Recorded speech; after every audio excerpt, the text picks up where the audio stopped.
Employees university YouTube ఛానల్కి అందరికీ స్వాగతం. ఈ వీడియోలో మనం సర్వీస్ రిజిస్టర్ మెయింటెనెన్స్ అనే విషయం మీద కొన్ని విషయాలు తెలుసుకుందాం. ప్రతి ఉద్యోగి కానీ ఉపాధ్యాయుడు కానీ మన సర్వీస్లో ఉన్నప్పుడు మన సర్వీస్ రిజిస్టరే మన సర్వీస్కి ప్రధానమైనటువంటి ఆధారం. మనకు ప్రమోషన్ ఇచ్చినా, సీనియారిటీ ఇచ్చినా, పే ఫిక్సేషన్ చేసినా, మనకి రావాల్సినటువంటి రిటైర్మెంట్ బెనిఫిట్స్, పెన్షన్ లాంటివి ఏవైనా ఇచ్చినా, లేదా సర్వీస్లో మనం ఏదన్నా సెలవు తీసుకోవాలన్నా, లేదా సరెండర్ లీవ్ లాంటి లీవ్ ఫెసిలిటీని అవైల్ చేసుకోవాలన్నా, వీటన్నిటికీ కూడా ఆధారమైనటువంటిది సర్వీస్ రిజిస్టర్. ఈ సర్వీస్ రిజిస్టర్లో మనం ఉద్యోగంలో చేరినప్పటి నుంచి మనం మళ్ళా పదవీ విరమణ చేసిన దాకా అన్ని రకాలైనటువంటి ఎంట్రీలు కూడా ఈ సర్వీస్ రిజిస్టర్లో వేసుకోవాల్సి ఉంటుంది.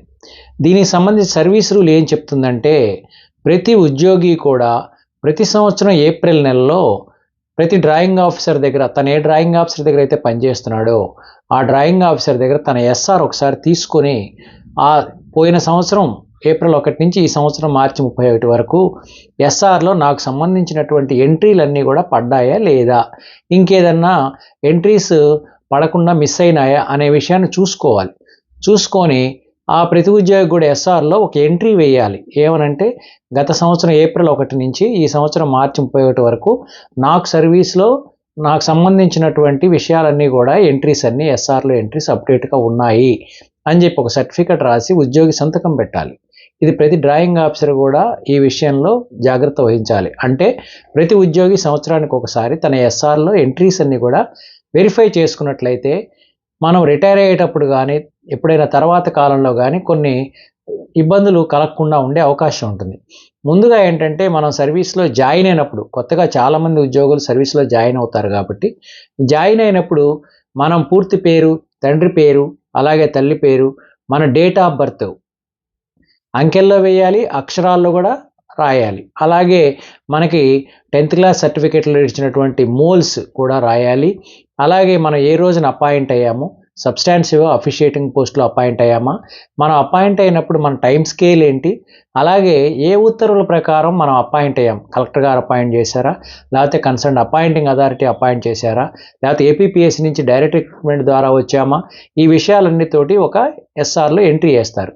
ఈ సమయంలోనే మనం లిస్ట్ ఆఫ్ ఫ్యామిలీ మెంబర్స్, మన ఫ్యామిలీ మెంబర్స్ ఎవరు, మన కుటుంబ సభ్యులు ఎవరు, ఒకవేళ ఉద్యోగికి ఉద్యోగం వచ్చే నాటికి కనుక వివాహం కాకపోయినట్లయితే తల్లిదండ్రుల పేర్లు, అలాగే మనకంటే చిన్నవాళ్ళు ఉన్నటువంటి తమ్ముళ్ళు కానీ చెల్లెళ్ళు కానీ వాళ్ళ పేర్లు అనేటువంటి మనం ఎంటర్ చేసుకుంటాం. తర్వాత ఉద్యోగం వచ్చిన తర్వాత కూడా వివాహం అయినప్పుడు ఆ తర్వాత list of family members change చేసుకొని మనం ఆ భార్య పిల్లల పేర్లు కూడా ఫ్యామిలీ మెంబర్స్ లిస్ట్ అనేటువంటి చేయాలి. అలాగే మనకి జీపీఎఫ్ ఖాతా ఉంటే జీపీఎఫ్ ఖాతాలో మనకున్నటువంటి నామినేషన్, మన ఖాతాకి సంబంధించి మనం ఎవరిని నామినేట్ చేస్తున్నాం నామినీగా అనేది కూడా ఎస్ఆర్లో తప్పకుండా ఎంట్రీ వేసుకోవాలి. ఇదే కాకుండా మనకి ఎడ్యుకేషనల్ క్వాలిఫికేషన్స్, మనం ఉద్యోగంలో చేరినప్పుడు ఎలాంటి ఎడ్యుకేషనల్ క్వాలిఫికేషన్స్ ఉన్నాయి, తర్వాత మనం ఏదైనా విద్యార్హతలు సంపాదిస్తే ఇవన్నీ కూడా మనం ఎస్ఆర్లో ఫస్ట్ పేజీలో మనం ఎంట్రీ వేసుకోవాలి. అలాగే మనం ఏదైనా డిపార్ట్మెంటల్ టెస్ట్లు పాస్ అయినప్పుడు ఆ డిపార్ట్మెంట్ టెస్ట్ ఎప్పుడు పాస్ అయ్యామో ఆ రిజిస్టర్ నెంబరు, తర్వాత ఏ రోజున పరీక్ష జరిగింది, తర్వాత హాల్ టికెట్ నెంబర్ వేసుకొని ఏపీపీఎస్సీ ఎవరు కండక్ట్ చేశారనేటువంటి దాంతో డిపార్ట్మెంట్ టెస్ట్ పాస్ అయినప్పుడు కూడా ఆ ఎంట్రీస్ కూడా మనం ఎస్ఆర్లో ఎంటర్ చేసుకోవాలి. ఇవన్నీ కూడా చాలా అత్యవసరమైనటువంటి ఎంట్రీలు ఎస్ఆర్లో ఉండవలసినటువంటి అవసరం ఉంది. ఇవే కాకుండా ప్రతి సంవత్సరం కూడా సర్వసాధారణంగా మనకు వచ్చేటువంటి అవసరాలు ఏంటంటే, ప్రతి సంవత్సరం మనకు ఒక ఇంక్రిమెంట్ మంజూరు చేస్తారు. ఆ ఇంక్రిమెంట్ ఎంట్రీ అనేటువంటిది తప్పకుండా ఉండాలి. అలాగే మనం 15 రోజులు కానీ 30 రోజులు కానీ సరెండర్ ఆఫ్ ఎర్న్ లీవ్ తీసుకున్నట్లయితే ఆ ఎంట్రీ కూడా మనకి ఎస్ఆర్లో వేయించుకోవాలి. అలాగే ప్రతి సంవత్సరం కూడా మనం గ్రూప్ ఇన్సూరెన్స్ స్కీమ్ కింద ఏబిసిడి అనేటువంటి 4 విభాగాల్లో మనం 4 గ్రూప్స్గా జిఐఎస్ అనేటువంటి సబ్స్క్రిప్షన్ కడతాం. అది కూడా ఖచ్చితంగా 1/4 పోయిన సంవత్సరం ఏప్రిల్ 1 నుంచి ఈ సంవత్సరం మార్చి 31 వరకు నేను group A or B or C or D కింద ₹15 లేదా ₹30 ₹60 ₹120 ఇలా ఏదైతే అది రెగ్యులర్గా శాలరీ పే బిల్స్ నుంచి డిడక్ట్ చేయడం జరిగిందని డ్రాయింగ్ ఆఫీసరు ఎంట్రీ వేసి ఆ ఎంట్రీ ఉండాలి. ఆ ఎంట్రీ కనుక లేనట్లయితే ఆ ఉద్యోగి రిటైర్ అయినప్పుడు అతనికి జీఎస్ ప్రయోజనాలు రావాలంటే, జీఎస్ బెనిఫిట్స్ తీసుకోవాలంటే ఈ ఎంట్రీ లేకుండా ఆ బెనిఫిట్స్ రావు. కాబట్టి 62 ఏళ్లకు రిటైర్ అయిన తర్వాత ఎప్పుడో 20 ఏళ్ల క్రితం పనిచేసిన స్టేషన్లో ఎంట్రీ లేకపోతే జీఎస్ ఆగిపోతే చాలా కష్టమైనటువంటి విషయం. కాబట్టి ఈ గ్రూప్ ఇన్సూరెన్స్ ఎంట్రీ అనేది కూడా మనం ఖచ్చితంగా ఎస్ఆర్లో ప్రతి ఆర్థిక సంవత్సరం అయిపోగానే ఎంట్రీ వేయించుకోవాలి. అలాగే ఇంక్రిమెంట్ ఎంట్రీతో పాటు, సరెండర్ లీవ్ ఎంట్రీతో పాటు మనకి గత సంవత్సరంలో ఏదైనా ప్రమోషన్ వచ్చినట్లయితే ఏ ప్రమోషన్ వచ్చింది, ఎప్పుడు పాత పోస్ట్లో ఎప్పుడు రిలీవ్ అయ్యాము, కొత్త స్టేషన్లో ఎప్పుడు జాయిన్ అయ్యాం, అది కూడా ఏఎన్ జాయిన్ అయ్యామా ఎఫ్ఎన్ జాయిన్ అయ్యామా, తర్వాత మనకి పే ఫిక్సేషన్ చేస్తారు. ఇంతకుముందు మనం చెప్పుకున్న FR22A1 కానీ 22B కానీ ఇలా పే ఫిక్సేషన్ ఏదైనా చేస్తున్నట్లయితే ఆ పే ఫిక్సేషన్ చేసినటువంటి ఎంట్రీ కూడా ఖచ్చితంగా వేయించుకోవాలి. అలాగే కొన్ని సందర్భాల్లో ఉద్యోగులకి నోషనల్ పే ఫిక్సేషన్ అని జూనియర్లతో సమానంగా స్టెప్అప్ చేస్తారు. స్టెప్పింగ్ అప్ ఆఫ్ పే అంటారు దీన్ని. అలా జరిగిన సందర్భంలో కూడా మనం ఆ step up of pay fixation అనే దాన్ని కూడా ఖచ్చితంగా మన ఎస్ఆర్లో ఎంట్రీ అనేది వేయించుకోవాలి. ఆ ఎంట్రీ లేకపోతే మనకి సీనియారిటీ రాదు. అలాగే మనం ఒక పోస్ట్లో జాయిన్ అయినప్పుడు ఆ పోస్ట్లో ప్రతి పోస్ట్లో మనకి సర్వీస్ రెగ్యులరైజేషన్ అనేది చేస్తారు. సర్వీస్ రెగ్యులరైజేషన్ బలానా తేదీ నుంచి నేను ప్రస్తుతం పనిచేస్తున్న ఈ పోస్ట్లో నాకు సర్వీస్ రెగ్యులరైజేషన్ చేశారు. Services are regularized under rule 16 of AP state and subordinate service rules in the cadre of so and so with effect from so and so date vide proceedings number so and so of the competent authority. ఎవరైతే వాళ్ళు ఆ entry వేసి సంతకం తీసుకోవాలి. Drawing officer సంతకం పెట్టాలి. అలాగే మనకి ప్రతి క్యాడర్లో కూడా ప్రొబిషన్ డిక్లరేషన్ చేస్తారు. ఇది చాలా ముఖ్యమైన విషయం. ప్రొబిషన్ డిక్లేర్ చేయకపోతే మనం నెక్స్ట్ ప్రమోషన్కి ఎలిజిబుల్ కాదు. నెక్స్ట్ ప్రమోషన్ మనం తీసుకోవాలంటే మనం ప్రస్తుతం పనిచేస్తున్నటువంటి క్యాడర్లో మనకు ప్రొబిషన్ డిక్లరేషన్ అవ్వాలి. కాబట్టి ప్రొబిషన్ డిక్లేర్ చేసినప్పుడు కూడా ఆ ప్రొబిషన్ డిక్లరేషన్ ఎంట్రీ కూడా మనం వేసుకోవాల్సినటువంటి అవసరం ఉంటుంది. అలాగే మనం వివిధ రకాలైనటువంటి సెలవులు పెట్టుకుంటాం. మెటర్నిటీ లీవ్ పెట్టుకోవచ్చు, లేకపోతే earn leave on personal affairs పెట్టుకోవచ్చు, లేకపోతే earn leave on medical grounds పెట్టుకోవచ్చు, లేకపోతే ఆఫ్ పే లీవ్ పెట్టుకోవచ్చు, లేకపోతే కమ్యూటెడ్ లీవ్ అనేది పెట్టుకోవచ్చు, చైల్డ్ కేర్ లీవ్ పెట్టుకోవచ్చు, ఎక్స్ట్రాడినరీ లీవ్ పెట్టుకోవచ్చు. Other than CL and option holidays.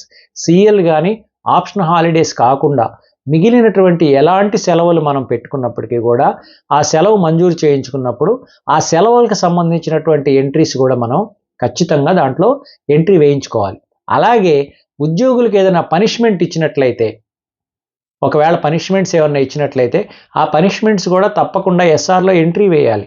ఎస్ఆర్లో entry వేయకపోతే ఆ పనిష్మెంట్స్ పూర్తయినాయా లేదా, ఆ పనిష్మెంట్స్ ఇంప్లిమెంట్ చేశారా లేదా అనేటువంటి స్పష్టత లేకపోతే ఆ ఉద్యోగులు తర్వాత ప్రమోషన్కి ఎలిజిబిలిటీ అనేది నిర్ణయించడం జరగదు. ఎందుకంటే కొన్ని రకాల పనిష్మెంట్స్ ఇచ్చినప్పుడు ఆ ఉద్యోగులు కొన్ని రకాల సమయం వరకు కూడా వారి కొన్ని రకాల విధానాల్లో ప్రమోషన్స్ నిలిచిపోతాయి. కాబట్టి ఆ ఎంట్రీ ఉంటేనే నెక్స్ట్ ప్రమోషన్కి వాళ్ళు ఎలిజిబులా కాదా అనేటువంటిది కూడా చూడటానికి అవకాశం ఉంటుంది. తర్వాత చాలా ముఖ్యమైనటువంటి ఎంట్రీ ఏంటంటే సర్వీస్ వెరిఫికేషన్ ఎంట్రీ. ఇది ఖచ్చితంగా ప్రతి సంవత్సరం కూడా ఏప్రిల్ నెలలో ఎంట్రీ వేయాలి. ప్రతి సంవత్సరం ఏప్రిల్ నెలలో ఈ ఎంట్రీ డ్రాయింగ్ ఆఫీసర్ వేయాలి.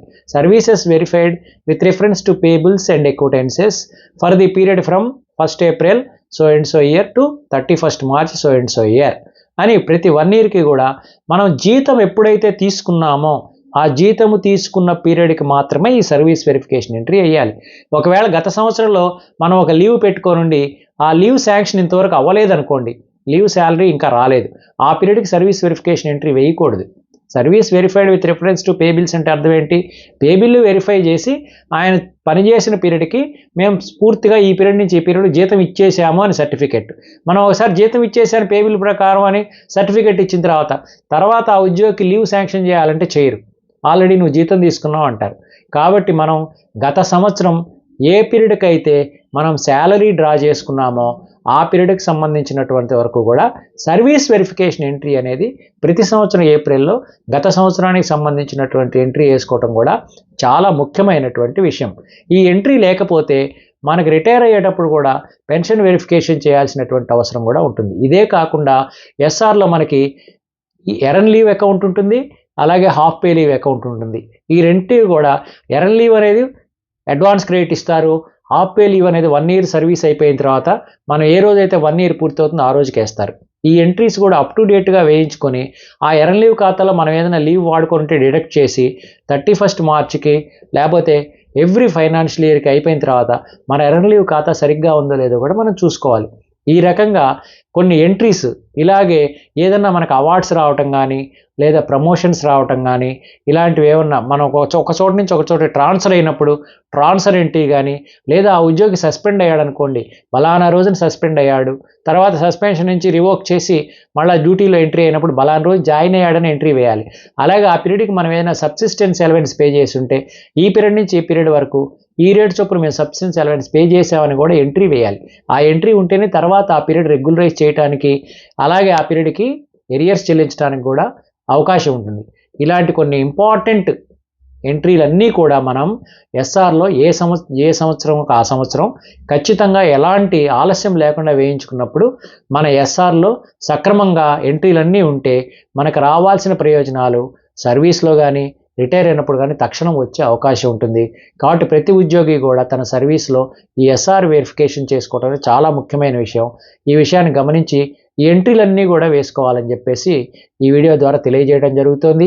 ఈ వీడియో కనుక మీకు నచ్చినట్లయితే లైక్ చేయండి. మీ ఫ్రెండ్స్ అందరికీ కూడా చాలా ముఖ్యమైన విషయం కాబట్టి షేర్ చేయండి. ఇప్పటివరకు ఎంప్లాయీస్ యూనివర్సిటీకి మీరు సబ్స్క్రైబ్ చేయకపోతే సబ్స్క్రైబ్ చేసుకోండి.